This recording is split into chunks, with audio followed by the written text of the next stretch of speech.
हिंदू उत्तराधिकार अधिनियम 1956 का इतिहास, उद्देश्य, क्षेत्र, विशेषताएं। काफ़ी अच्छा क्वेश्चन, लॉ सब्जेक्ट से रिलेटेड, लॉ के एग्ज़ाम के लिए और आपकी नॉलेज के लिए और अदर एग्ज़ाम के लिए। आइडियो के माध्यम से पूरा कवर करेंगे। यह आपको रिटन में भी मिलेगा, स्क्रीनशॉट लेकर आप इसका आंसर लिख सकते हैं। नहीं तो आइडियो सुने, 2 से 3 बार सुने और इसे अच्छे से समझें। क्वेश्चन, उत्तराधिकार, हिंदू उत्तराधिकार अधिनियम 1956 का इतिहास।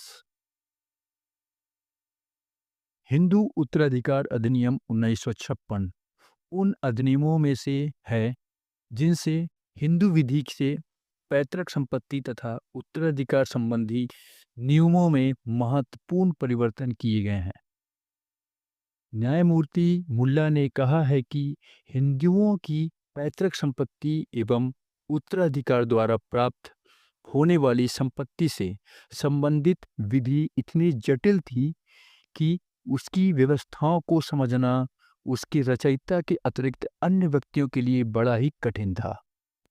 इस कारण यह बहुत दिनों से सोचा जा रहा था कि पैतृक संपत्ति के निस्तारण तथा उत्तराधिकार संबंधी विधि को संहिताबद्ध करके स्पष्ट रूप से प्रस्तुत किया जाए, जिससे कि उसकी जटिलता एवं अस्पष्टता दूर हो। इसलिए 19वीं शताब्दी के प्रारंभ से ही हिंदू विधि में परिवर्तन की मांग शुरू हो गई तथा कालांतर में राजा राम मोहन राय ने इस मांग का समर्थन किया। नरसिंह राव की अध्यक्षता में विशेषज्ञों की एक छोटी कमेटी बनाई गई, जिसने भारत के हिंदुओं के लिए विस्तृत संहिता तैयार की। इस कमेटी की नियुक्ति सन 1941 में हुई। इस कमेटी ने संहिताकरण के लिए सिफारिश की और साथ ही ड्राफ्ट बिल तैयार किया। पहला अवसीयती उत्तराधिकार विधि और दूसरा विवाह विधि के संबंध में था। इन विधेयकों यानी कि बिल्स को 20 जनवरी 1944 को सम्मेलन के समक्ष रखा गया। हिंदू विधि समिति को पुनर्जीवित किया गया और उसे विस्तृत संहिता तैयार करने के लिए कहा गया, जिसमें समस्त हिंदू विधि की शाखाएं आ जाएं। इस कमेटी ने हिंदू संहिता विधेयक तैयार किया, जिसे 11 अप्रैल सन 1947 को विधानसभा के समक्ष रखा गया तथा इस पर पुनः बहस सितंबर 1951 तक होती रही, जिसका यह निष्कर्ष निकाला गया है कि कमेटी के द्वारा किए गए परिवर्तन को उस हद तक राष्ट्र स्वीकार करने के लिए तैयार नहीं है। इसके पश्चात हिंदू संहिता विधेयक को कई भागों में बांट दिया गया। सबसे पहले विवाह अधिनियम 1955 पारित हुआ। उसके पश्चात 1956 में वर्तमान हिंदू उत्तराधिकार अधिनियम पारित हुआ। उद्देश्य, आप समझेंगे उद्देश्य।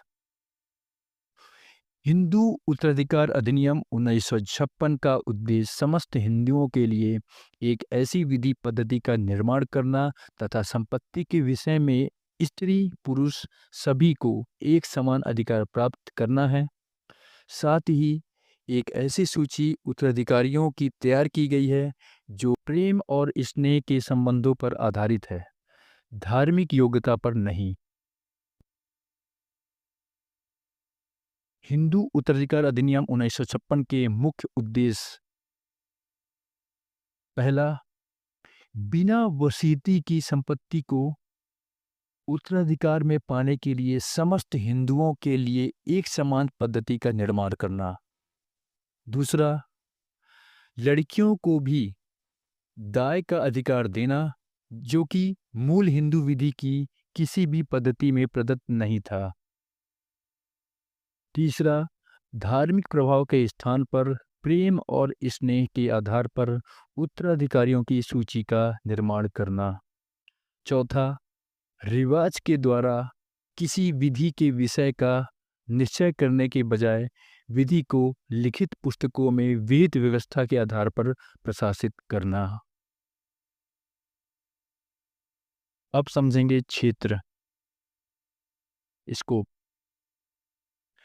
इस अधिनियम का क्षेत्र अत्यंत व्यापक है। यह विधि अधिनियम की धारा 2 में विहित उन समस्त व्यक्तियों पर जो कि हिंदू हैं तथा भारत भूमि पर निवास करते हैं लागू होती है। यह अधिनियम मुसलमान, ईसाई, पारसी या यहूदी धर्म मानने वालों को छोड़कर समस्त भारतीय नागरिकों पर लागू होता है। वह हिंदू जो भारत के बाहर निवास करते हैं वह अंतर्राष्ट्रीय विधि द्वारा शासित होंगे। हिंदू उत्तराधिकार अधिनियम 1956 की जो विशेषताएं हैं उसे सुनने के लिए हमारा चैनल सब्सक्राइब करें और नेक्स्ट वीडियो ला रहा हूँ हिंदू उत्तराधिकार अधिनियम 1956 की विशेषताएं। वीडियो अच्छा लगा हो तो चैनल को सब्सक्राइब करना ना भूलें। इसके अलावा अन्य किसी क्वेश्चन पर वीडियो चाहते हैं तो हमें कमेंट कर ज़रूर बताएं। मिलते हैं नेक्स्ट वीडियो में।